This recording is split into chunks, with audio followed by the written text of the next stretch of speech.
إن الحمد لله والصلاة والسلام عليك يا رسول الله وعلى آله وصحبه وبارك وسلم.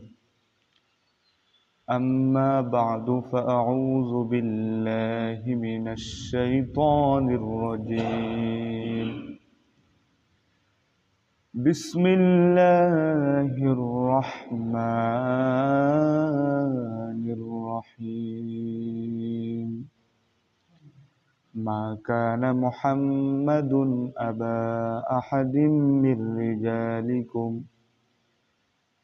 ولكن رسول الله وخاتم النبيين وكان الله بكل شيء عليما.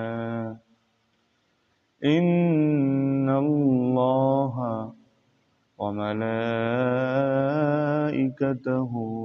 يصلون على النبي يا أيها الذين آمنوا صلوا عليه وسلموا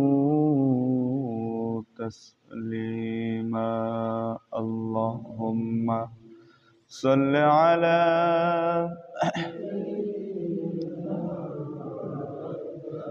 محمد وعلى آل سيدنا.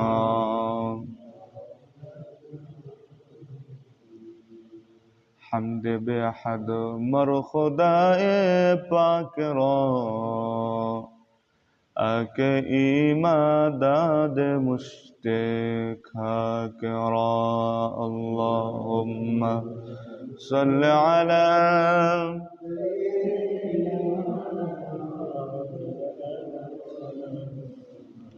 وعلى آل سيدنا. بلغ العلا بكماله كشف الدجى بجماله حسنت جميع خصاله. صلوا عليه وآله. আলহামদুলিল্লাহ। মহান আল্লাহ সুবহানাহু ওয়া তাআলার দরবারে লাখ কোটি শুকরিয়া, যে মহামনিব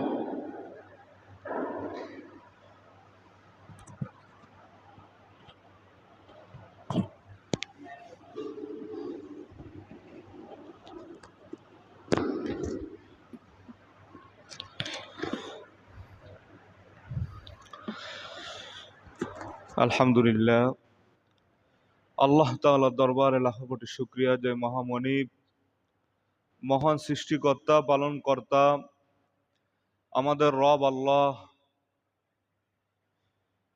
আমাদের শরীরকে সুস্থ রেখে আল্লাহ তাআলার এই ঘর মসজিদে এসে কোরআন এবং হাদিস থেকে দিনে কিছু আলোচনা আমলের নিয়তে শোনার এবং বলার তৌফিক দান করিয়াছেন, সেই মালিকের দরবারে আমরা সকলেই কালিমাতুশ শুকর আদায় করি, সকলেই বলি আলহামদুলিল্লাহ।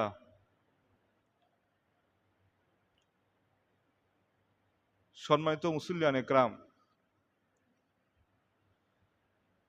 আমরা আলোচনাগুলা শুনি, প্রত্যেকটি কিছু কিছু কথা আলোচনা শুধু আমরা আমলের নিয়তে শুনি এবং আমলের উদ্দেশ্যে শুনি। এটা আমাদের জন্য উপকারী, পরকালীন মুক্তির একটা পথ হিসেবে হয়ে যাবে ইনশাআল্লাহ। গত জুমা আমরা আলোচনা শুনতেছিলাম একটি বিষয় নিয়ে, জুলুম। জুলুম একটি মারাত্মক পাপ, একটু ঘৃণিত পাপ। জুলুম তার মানে নিজের প্রতি জুলুম হয়, আল্লাহ তাআলার উপরে মিথ্যাচার করাও জুলুম, অন্যের উপরে অন্যায়ভাবে সম্মানহানি করা, কটু কথা বলা, নানান কলে কৌশলে মানুষকে মুসিবতে ফেলানো, এটাও একটা বড় জুলুমি কাজ। তো জুলুমের কয়েকটি ধাপ আমি বলেছিলাম। সব থেকে বড় জুলুম হলো যে আল্লাহ তাআলার প্রতি শিরিক করে, শিরিকের মাধ্যমে নিজের প্রতি জুলুম। শিরিক সব থেকে বড় অন্ধকার। ইন্না শিরকা লাযুলমুন আযীম, নিশ্চয় শিরিক সব থেকে বড় জুলুম, সব থেকে বড় অন্ধকার। এই একটি বিষয়। আরেকটি বিষয় বলেছিলাম গত জুমায়, গুনাহ ও পাপাচার। গুনাহ এবং পাপাচার যারা করে, এটাও নিজের প্রতি জুলুম হয়ে যায়। 3 নম্বরে, শরীয়তের বিধান লঙ্ঘন করা জুলুম। আল্লাহ যত নিয়ামত আমান করেছেন, এর মধ্যে সব থেকে বড় নিয়ামত ঈমান। ঈমান আল্লাহ তাআলা আমাদেরকে দান। শরীয়ত, ঈমান ও ইসলামের। আমরা যদি কাফের হইতাম, মুশরিক হইতাম, তাহলে আমাদের নিশ্চিতভাবে জাহান্নামে চলে যাইতাম। কিন্তু আল্লাহ তাআলা আমাদেরকে বড় নিয়ামত দান করেছেন, যে আমাদেরকে ঈমান দান করেছেন। ঈমান ও ইসলামী শরীয়ত, যার মাধ্যমে আমরা আল্লাহ ও রসুল সাল্লাল্লাহু আলাইহি ওয়াসাল্লামের নিখুঁত অনুগত্য প্রকাশ করতে পারি ইসলামী শরীয়তের মাধ্যমে। আর আমরা বেঁচে যেতে পারি নিজের প্রতি জুলুম করা থেকে। কারণ শরীয়তের বাহিরে মনচাহি জীবন যাপন করা, এটা হলো নিজের প্রতি জুলুম, অবিচার। দেখেন, আল্লাহ তাআলা মুশরিক নরনারীর সাথে বিবাহ বিবাহ বন্ধনে আবদ্ধ হওয়া, এটা আল্লাহ তাআলা নিষেধাজ্ঞা করেছেন। এবং এক পর্যায়ে প্রয়োজনের খাতিরে বিচ্ছেদ বা বিয়ে ভেঙে দেওয়া, এটা আল্লাহ তাআলা পবিত্র কোরআনের ভিতরে সীমা রেখে দিয়েছেন। প্রিয় মুসলিয়ান একরাম, এটাকে সীমা বলে। আল্লাহ তাআলা মুশরিক নরনারীর সাথে বিবাহ বন্ধনে, আপনি মুসলমান, আপনি মুশরিক মেয়ের সাথে বিবাহ বন্ধনে আবদ্ধ হতে পারবেন না। অথবা আপনি, আমি, মনে করেন বিবাহ হয়েছে আমাদের মুশরিক অবস্থায়, মুসলমান হওয়ার পরে ওটাকে বিচ্ছেদ ঘটানো, স্ত্রীকে ছেড়ে দেওয়ার দিতে হবে আপনাকে। কারণ আপনি মুসলমান, আপনার স্ত্রী মুসলমান নয়। এটাকে সীমার কথা, সীমা লঙ্ঘনের কথা বলেছে আল্লাহ তাআলা সূরা বাকারার 229 নম্বর আয়াতের শেষের দিকে বলেন, তিলকা হুদুদুল্লাহ ফালা তা'তাদুহা ওয়া মান ইয়াতাআদ্দা হুদুদাল্লাহি ফাউলাইকা হুমুজ জালিমুন।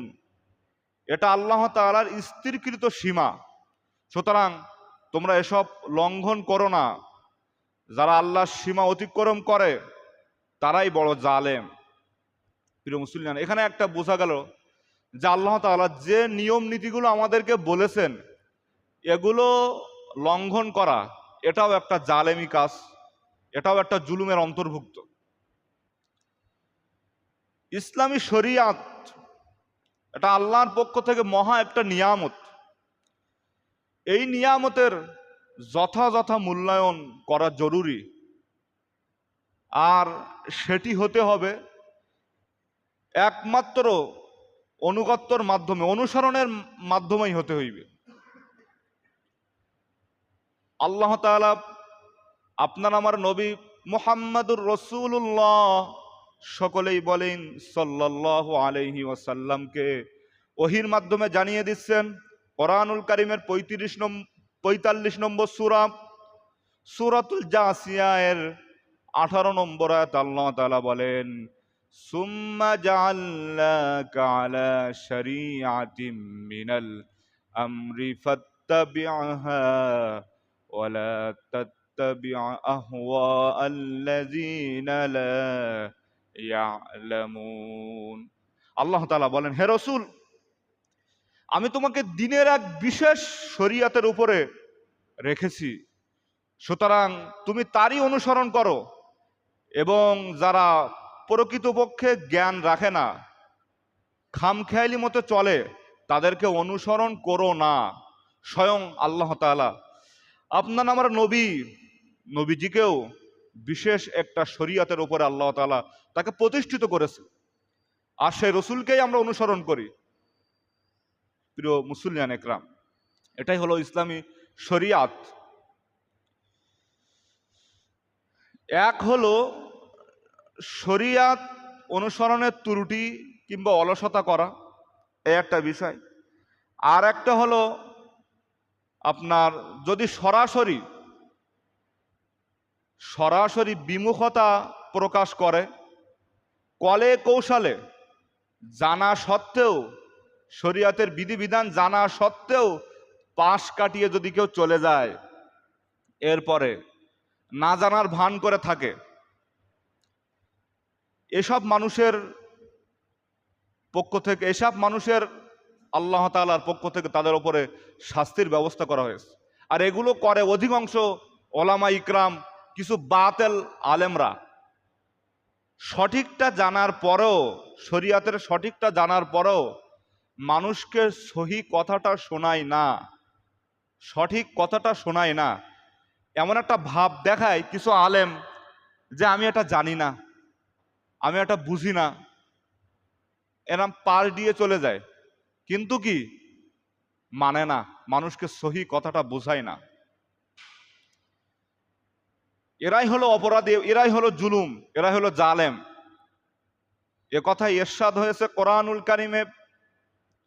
আল্লাহ তাআলা 18 নম্বর সূরা সূরাতুল কাহাফ এর 57 নম্বর আয়াতে আল্লাহ তাআলা বলেন, ওয়ামান আযলামু মিম্মান যুক্কিরা বিআয়াতি রাব্বিহি ফাআরাদা আনহা ওয়া নাসিয়া মা কদ্দামাত ইয়াদা। আল্লাহ তাআলা বলেন, সেই ব্যক্তি অপেক্ষা বড় জালেম আর কে হতে পারে, যার প্রতিপালকের আয়াতসমূহের মাধ্যমে উপদেশ দেওয়া সত্ত্বেও তারা মুখ ফিরিয়ে নেয় এবং নিজের কৃতিকর্মের কথা ভুলে যায়। প্রিয় মুসলিয়ান একরাম, জানে না একটা বিষয়, আর জানার পরেও না জানার ভান করে থাকে সহি কথাগুলো। বাপ দাদার রীতি, বাপ দাদা যেটা করে আসছে, সেই শিরকে বেদাতি পন্থাগুলো সহিটা জানার পরেও না জানার ভান করে থাকে, এর থেকে বড় জালেম আর কে হতে পারে? আল্লাহর আয়াতসমূহ, কোরআনের আয়াতসমূহ জানা সত্ত্বেও সেখান থেকে মুখ ফিরিয়ে নেয়, এর থেকে বড় জালেম আর কে হতে পারে? এজন্য 3 নম্বরে শরিয়াতের বিধিবিধান জানার পরেও না জানার ভান করে থাকা, এটা হলো একটা জুলুম, এটা একটা বড় জালেমি কাজ। 4 নম্বরে আল্লাহ তাআলার ব্যাপারে মিথ্যা বলা, আল্লাহর ব্যাপারে মিথ্যা বলা বড় জুলুম। প্রিয় মুসলিয়ান একরাম, আমরা জুলুম সম্পর্কে আলোচনা শুনতেছি।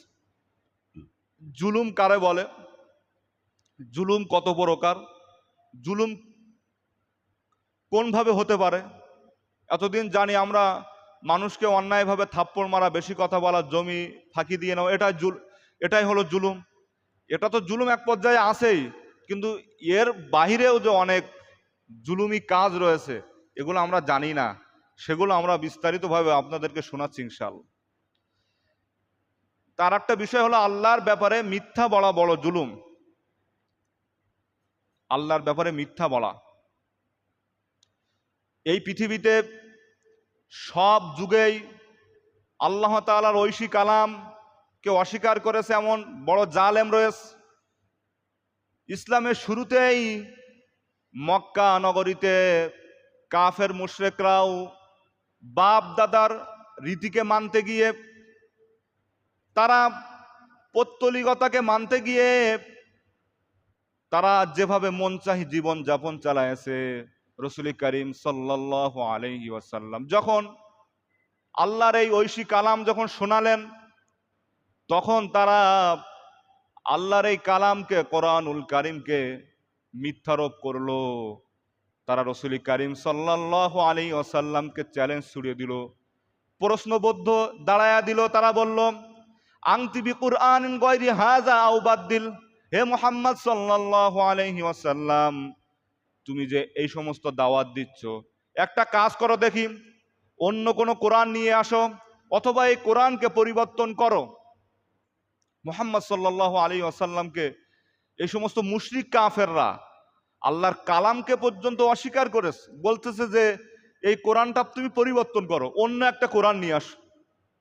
আল্লাহ তাআলা তার হাবিব সাল্লাল্লাহু আলাইহি ওয়াসাল্লামকে এই প্রশ্নের জবাব শিখায়া দিলেন।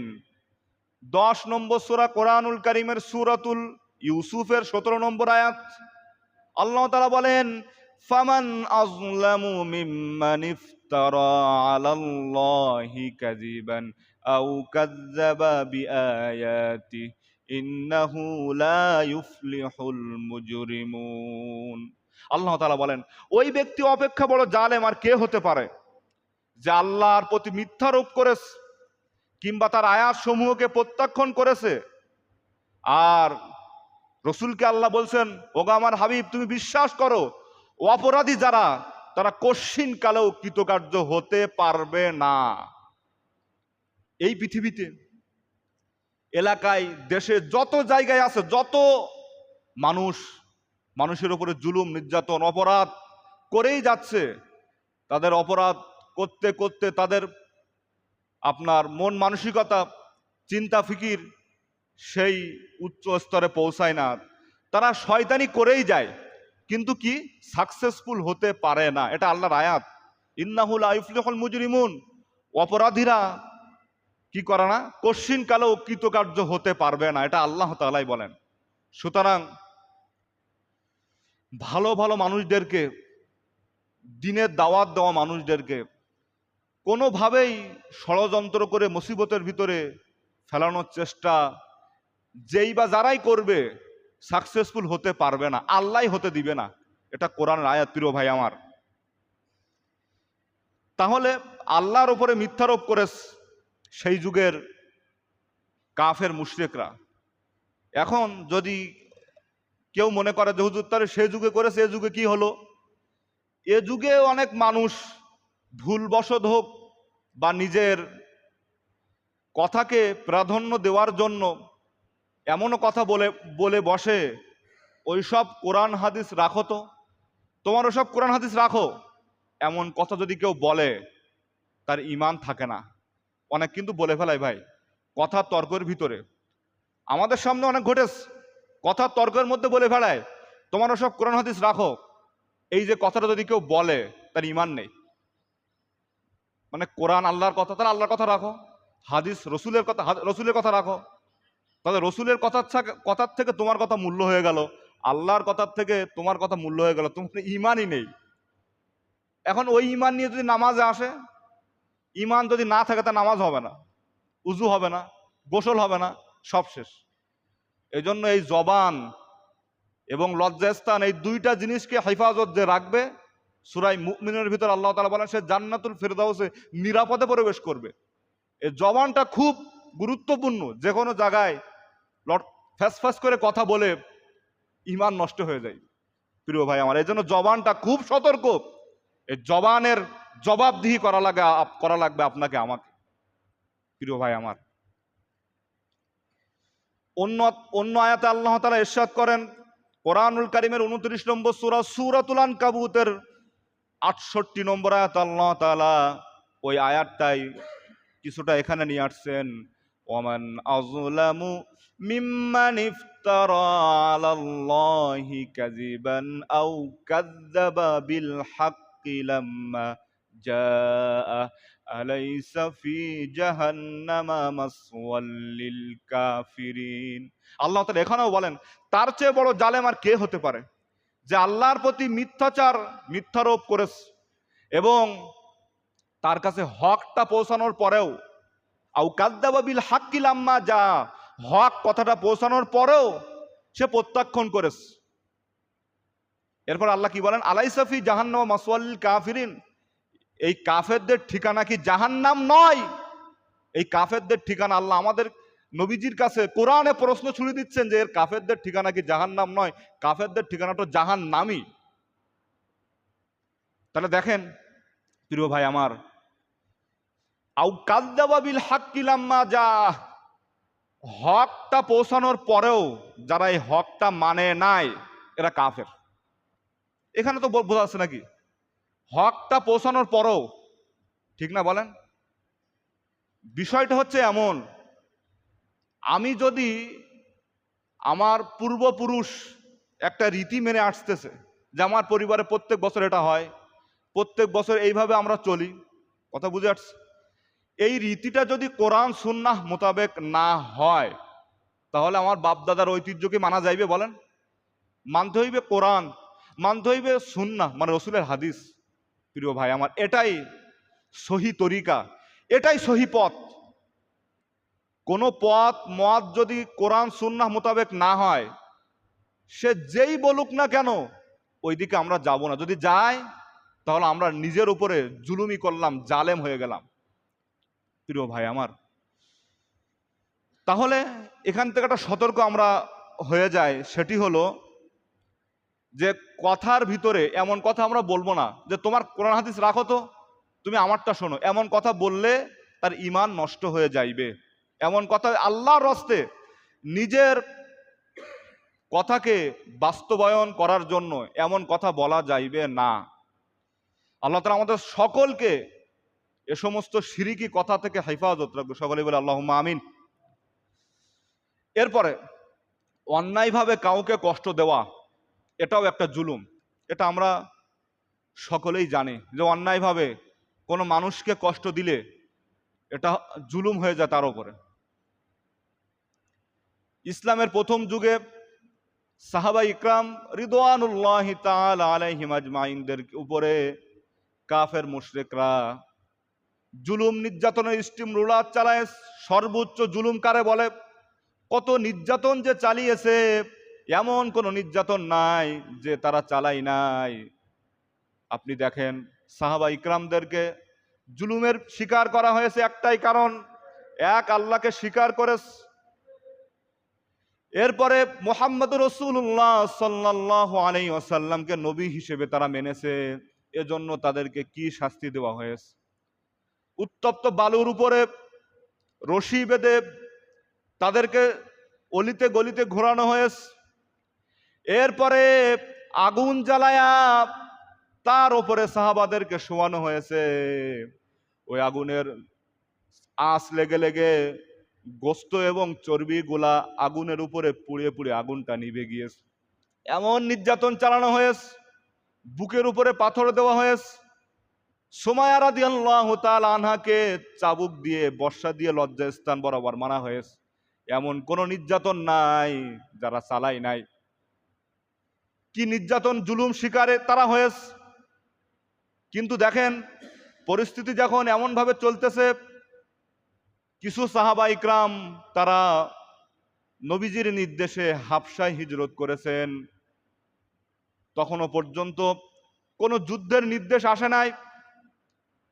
কাফেররা মুসলমানদেরকে মারতেছে, কিন্তু মুসলমানরা যে কাফেরদের মারবে এমন কোনো নির্দেশ আসে নাই। ইসলামের ইতিহাস দেখেন, আল্লাহ তাআলা তাদের ব্যাপারে যারা হিজরত করে হাবশায় চলে গিয়েছে তাদের ব্যাপারে আল্লাহ আয়াত নাজিল করে জানিয়ে দিলেন। সূরা নাহালের 16 নম্বর সূরা, সূরাতুন নাহাল 41 নম্বর আয়াত আল্লাহ তাআলা বলেন, ওয়াল্লাযীনা হাজারু ফিল্লাহি মিন বা'দি মা যুলিমু লানুবাউইআন্নাহুম ফিদ দুনিয়া হাসানা।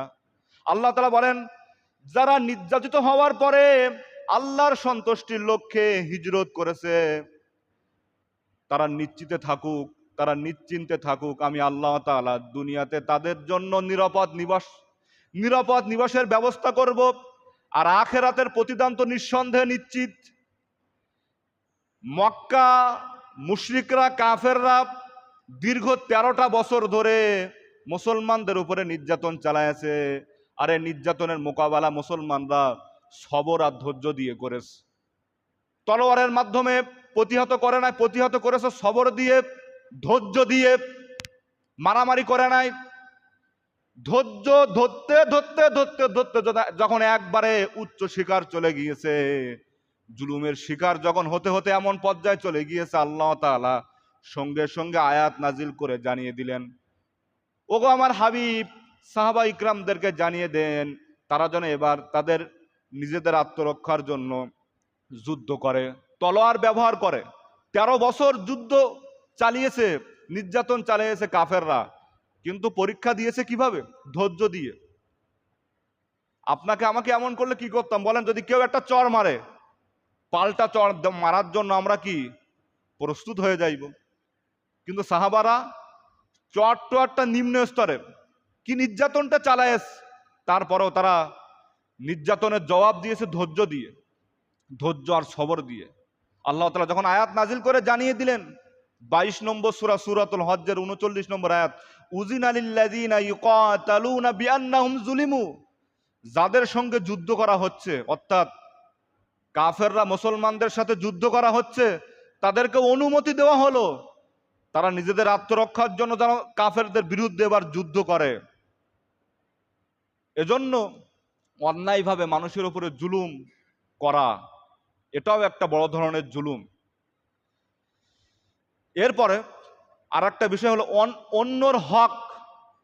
অন্যর হক নষ্ট করা, এটা ভয়াবহ জুলুম, মানুষের হক নষ্ট করা। দেখেন, অন্যের হক আমরা কিভাবে নষ্ট করি?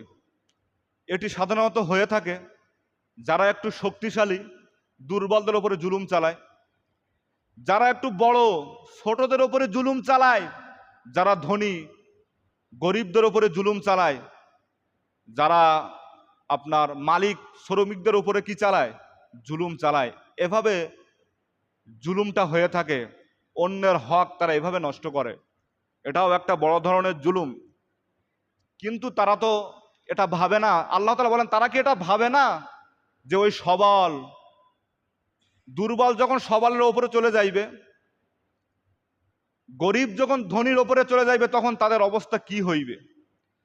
এ সম্পর্কে খুব ভয়াবহ একটি আয়াত কোরআনুল কারীমের 22 নম্বর সূরা, সূরাতুশ শুআরা এর 41 এবং 42 নম্বর আয়াতে আল্লাহ তাআলা একথা সুন্দর করে বলে দিলেন, ওয়ালামান ইনতাসারা বা'দা যুলমিহি ফাউলাইকা মা আলাইহিম মিন সাবিল ইন্নামাস সাবিলু আলাল্লাযীনা ইয়াযলিমুনান নাস ওয়া ইয়াবগুনা ফিল আরদি বিগাইরিল হক উলাইকা লাহুম আযাবুন আলীম। আল্লাহ তাআলা বলেন, যারা নিজের উপরে জুলুম হওয়ার পর সেই জুলুমের প্রতিশোধ সঠিকভাবে নেয়, তাদের বিরুদ্ধে আমার কোনো অভিযোগ নেই। কে বলেন? আল্লাহই বলেন। কিন্তু যারা অন্যায়ভাবে মানুষের উপরে জুলুম করে, অন্যায়ভাবে, এবং এই দুনিয়াতে যারা অন্যায়ভাবে কি করে? বিদ্রোহ করে বেড়ায়, সে সমস্ত লোকদের জন্য রয়েছে যন্ত্রণাময় শাস্তি। আল্লাহ নিজেই এখানে বলেন, মনে করেন আপনি আমাকে একটা চড় মারলেন, আমি আপনাকে একটা চড় মারলাম, এখানেই শেষ, এখানেই শেষ। কিন্তু আপনি আমাকে মারলেন, একটা বেশি কথা বললেন, কিন্তু আমি নীরবে ধৈর্য ধরলাম এবং বিচারটা জানালাম আল্লাহর কাছে, আল্লাহ তাদের বিরুদ্ধেই দাঁড়াই যাইবেন। কিন্তু কেউ কারোর উপর জুলুম করলো, তার প্রতিশোধ নিল, তাদের কথা ভিন্ন, তাদের বিরুদ্ধে কোনো অভিযোগ আল্লাহ তাআলার নেই। প্রিয় ভাই আমার, জুলুম কখনো হয় আপনার শারীরিকভাবে, কখনো হয় মানসিকভাবে, এরপরে সম্পদ লুট করে হয়, সম্মানহানি করে হয়, যেভাবে হোক জুলুম এভাবে চলতেই থাকে, জুলুম এভাবে চলতে থাকে।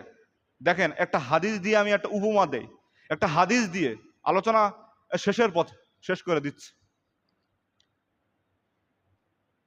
রাসূলের একজন সাহাবী আবু হুরায়রা রাদিয়াল্লাহু তাআলা আনহু বর্ণনা করেন, সহিহ বুখারীতে আসছে, তিরমিজি শরীফের ভিতরে আসছে, সহিহ হাদিসের ভিতরে আসছে। রাসূল করিম সাল্লাল্লাহু আলাইহি ওয়াসাল্লাম বলেন, যে ব্যক্তি তার কোনো ভাইয়ের উপরে সম্মানহানি হোক, যে কোনোভাবে জুলুম নির্যাতন চালাইবে, খুব খেয়াল করে শোনেন, কোনো মানুষের উপরে যদি আপনি আমি জুলুম নির্যাতন চালাই অন্যায়ভাবে, হাসরের ময়দানে কি অবস্থা হবে দেখেন। দুনিয়াতে যদি ওই দুর্বল সবলের উপরে চলে যায়, যদি ধনী লোকের উপরে যদি গরিব লোক চলে যায়, কি অবস্থা হইবে। অবস্থা যদি দুনিয়াতেও ওই বিচার নাও হয়, হাসরের ময়দানে কেমনটা হবে দেখেন। সেদিন কোনো টাকা নেই, দিরহাম নেই, দিনার নেই, কোন স্বর্ণ অলংকার দিয়ে কাজ হইবে না। সেই হাসরের ময়দানে যারা মানুষের উপরে অন্যায়ভাবে জুলুম নির্যাতন চালায়, যে কোনোভাবে হোক, যে কোনো পরিপন্থায় হোক, আল্লাহ তাআলা হাসরের ময়দানে ওই জালেম যে জুলুম করেছে অন্যায়ভাবে মানুষের উপরে, ওই জালেমের নেক আমল থেকে মাজলুমের আমলে নেক আমল চলে যাইবে। এরপরে যদি ওই জালেমের একটিও মাত্র নেক আমল না থাকে, তাহলে কি হইবে। ওই মাজলুমের যত গুনাহ রয়েছে, ওই গুনাহগুলা ওই জালেমের ঘাড়ের ওপরে চাপায়া দেওয়া হইবে। যতগুলা জুলুম করেছে, ওই মাজলুমের জুলুমগুলা জালেমের ওপরে হাসরের ময়দানে আল্লাহ চাপায়া দিবে। বিচার হবেই। কয়েকটা জিনিসের বিচার না হয়ে কেউ মরে না, তার মধ্যে একটা হলো জুলুম। মানুষের ওপরে যদি কেউ জুলুম নির্যাতন চালায়, যে কোনো পন্থায় হোক, কথা দিয়ে হোক, মানে ইঙ্গিতে হোক, এর বিচার আল্লাহ দুনিয়াতে করবেই করবে ইনশাআল্লাহ। আর হাসরের ময়দানে তো আছেই। প্রিয় ভাই আমার, এজন্য এই জুলুম থেকে আমরা সতর্ক থাকব। তোমরা জুলুম থেকে বাঁচো, কারণ জুলুম কিয়ামতের দিন অন্ধকার হয়ে দাঁড়াইবে। ইত্তাকুজ জুলমা ফাইন্না জুলমা জুলুমাতুন ইয়াউমাল কিয়ামা। শুধু এ তো হাদিসে বলছেন নবী সাল্লাল্লাহু আলাইহি ওয়াসাল্লাম, আল্লাহ তাআলাই বলছেন। দেখেন, ইয়া ইবাদিবনে হাররামাত জুলমা আলা নাফসিহি। আল্লাহ তাআলা বলেন, ওয়াজআলতু বাইনাকুম মুহাররামান ফালা তাজলামু। আল্লাহ তাআলা বলেন, হে আমার বান্দা, আমি আল্লাহ নিজের প্রতি জুলুম করাকে কি করেছি, হারাম করেছি, এবং আমি আমার বান্দাদের প্রতিও হারাম করে দিলাম, স্বয়ং আল্লাহ তাআলা বলেন। এরপরে সর্বশেষ সেটি হলো দিনের কাজে বাধা দেওয়া। এটা একটা জুলুম। দিনের কাজে বাধা দেওয়া, দিনের যতগুলা ইন্তজাম হয় সেই কাজে ইশারা ইঙ্গিতে বাধা দেওয়া একটা জুলুম। মসজিদে মানুষ আসতেছে, এই মসজিদে আসা বাধা দেওয়া, তাফসিরুল মাহফিল হচ্ছে, সেখানে বাধা দেওয়া ক্ষমতার জোরে, এগুলো একটা জুলুম। এটা আমার কথা নয়, আল্লাহ তাআলা বলেন। আল্লাহ বলেন সূরা বাকারার 114 নম্বর আয়াত, ওয়ামান আযলামু মিম্মান মানা মাসাজিদাল্লাহ আইয়ুযকারা ফিহা ইসমুহু ওয়া সাআ ফি খরাবিহা উলাইকা মা কানা লাহুম আইয়াদখুলুহা ইল্লা খায়ফিন লাহুম ফিদ দুনিয়া খিজু ওয়া লাহুম ফিল আখিরাতি আযাবুন আযীম। আল্লাহ তাআলা বলেন, সেই ব্যক্তির চেয়ে বড় জালেম আর কে আছে, যে মসজিদ সমূহকে আল্লাহর নাম নিতে বাধা দেয় এবং তাকে বাধা দেওয়ার চেষ্টা করে দিনের কাজে। মানুষ দিনের ইন্তজাম যেগুলো করে, এগুলোর কাজে যারা বাধা দেয়, এও এক ধরনের জালেম। প্রিয় ভাই আমার, এজন্য কথাগুলা কে কোন নিয়তে শুনতেছেন আল্লাহই ভালো জানেন। যারা মানুষের উপরে একটু হলেও জুলুম করেছেন, যদি আপনার স্মরণে থাকে, তার কাছ থেকে মাপ চেয়ে নেন, তার কাছ থেকে মাপ চেয়ে নেন। মানুষের উপরে কিঞ্চিত পরিমাণ জুলুম করার পর তাহাজ্জুদের নামাজ যদি আপনি কান্নায় জায়নামাজ ভিজান, ওই কান্নার আল্লাহর দরবারে বিন্দু পরিমাণ দাম নেই। এটাই শেষ, এটাই হাদিসের কথা। এই যে আগের হাদিসটা বললাম, এটাই এখানে আসছে, যে হাসরের ময়দান উপস্থিত হওয়ার আগেই আপনি তার সাথে কি করেন, মুআমালাত, ভালোবাসা তৈরি করেন, মাপ চেয়ে নেন। নাই হাসরের ময়দানে যদি আপনার সওয়াব না থাকে, যার উপর জুলুম করেছেন তার গুনাহগুলো আপনার ঘাড়ের উপরে এভাবে চাপায়া দেওয়া হইবে, ওইভাবে আপনি ঘুরতেই থাকবেন। জান্নাত জাহান্নাম সে তো পরে, ঠিক কিনা বলেন। আপনার আমলই নেই, মানুষের উপর জুলুম চালাইছেন, তো তার গুনাহগুলো আপনার ঘাড়ের উপর চাপবে।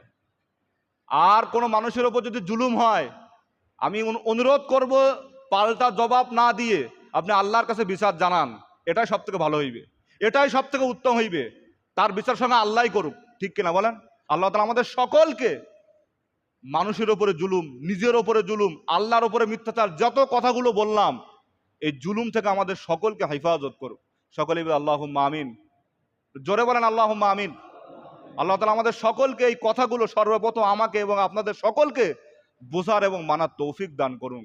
ওয়া আখিরু দাওয়ানা আনিল হামদুলিল্লাহি রাব্বিল আলামিন। আসসালামু আলাইকুম ওয়া রাহমাতুল্লাহ। সকলেই শুনুন।